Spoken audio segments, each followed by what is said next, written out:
okulya mu ndago.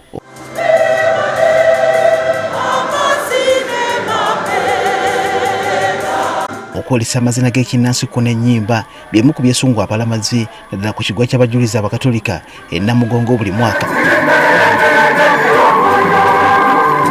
Okumalira ddala ebbanga kumpi lya mwaka mulamba, essaza erirondedde okutegeka Namugongo liba mu kweteekateekako n'okuwagula amaloboozi nga lyetegekera okulaga ekyenjawulo okukira ku baba bategese omwaka oguyise.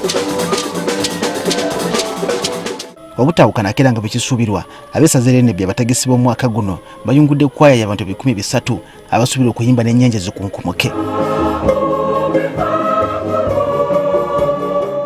Olw'okuba tekibaguddeeko bugwi okwetendeka baakutandikirawo omwaka oguwedde we tubatukidde ku lunaku lwaliro nga bali mu kuttaanya okusembayo era nga bali mu bibinja.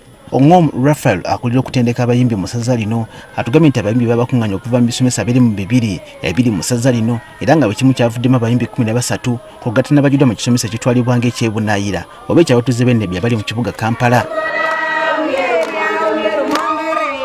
We mobilized the chairpersons and the choir masters from each parish to come, and then we have meeting with them, and then we agree on how to select the singers. Nebbi ssaza erijjudde amawangako n'ennimi ez'enjawulo okufuna kwaya eggwana okuyimbira ensi yonna akakwakuliza akasooka kwabadde kumanya Luzungu.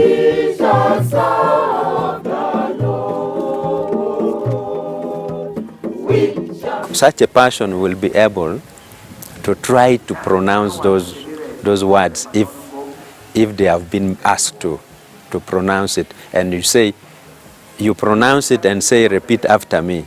Such a person will be able, with the time, with the practice, will be able to master. Olw'okuba okuyimba si kwa kivvulu wabula kutenda bulungi bwa Mukama n'obusukkulumu bwe, empisa z'oyo ayagala okuyimba zayisiddwa mu kakuŋŋunta. The general conduct, we looked at, the bishop actually helped us to identify, if possible, those who live sacramental life.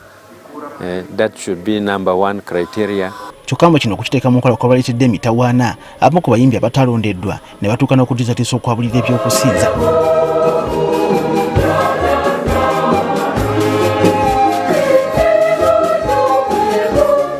The chairpersons of the parishes also told us, how do you ask us to choose only 13? Instead of asking us to bring 50, you are asking us to bring only 13. If that is the case, we are not all going to come. Okujjayo mulamwa gwa Namugongo bafuye okulaba nga bayimba ennyimba eziva mu buli kasonda kansi yonna kyokka nga tebeerabidde zaabwe ezijjukiza abantu nti Nebbi yeetegese.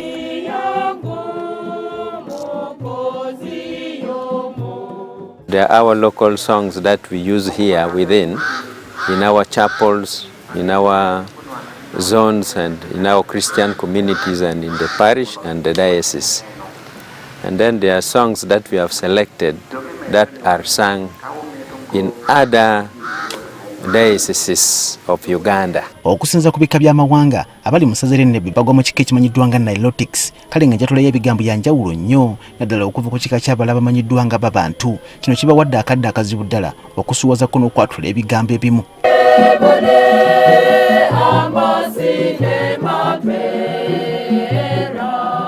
You may not master and speak or sing the original pronunciation of a particular society which you do not know, especially people who do not understand English well. Okumalawo mutawaana guno buli lukya bafuba okubajjukiza ebigambo n'enjatula yaabyo era kino kiriko kibatuusizza. They have been, of course, forgetting, but we have been reminding. We have been reminding them. But as I speak now, they have tried their best to master some of the pronunciations. Kyokka mbu newankubadde bakoze buli kisoboka n'ennyimba ez'olunyankole zibamenye ebitagambika. Their language is very difficult for our people to pronounce. But from time to time, we kept reminding them. But in Uganda, it is a little bit, it is a little fairer. Okwewala okutabula kye bazimbye ennyimba eziganya okwingira emitwe gy'abayimbi ezimu basazeeko okuzeesonyiwa. Yeah, we had to abandon the ones which we could not completely master. But the simple ones we were able to. Omwami yali omu ku kwaya yayimba Namugongo mu mwaka 2007 Nebbi lwe yakoma okuteekateeka atugambye nti ku luno alaba beetegese okukirawo. You know, the quality of singing we presented at that time was a little bit low compared to what we are presenting now. At that time we did not come up with the guidelines we are talking about now. Alina obukakafu nti newankubadde abantu bazibala b'ekibe Namugongo naye Nebbi alina ebyenkizo bizzeekweka bye bagenda okulaga ensi yonna ku mulundi guno. Each diocese is a little bit unique from the others. And that uniqueness of Nebbi Catholic Diocese is what we shall, Namugongo will expect of Nebbi Catholic Diocese. Okwawukanako n'abalala mukadde ak'okusinza tewajja kuba amazina naddala ag'ekinnansi okuggyako okwolesa ebivuga ko n'okukola by'ennyimba. Kino kikoleddwa okusobozesa abasinza okuwaayo obudde eri ekigambo ekibabuulirwa kibake mu mmeeme.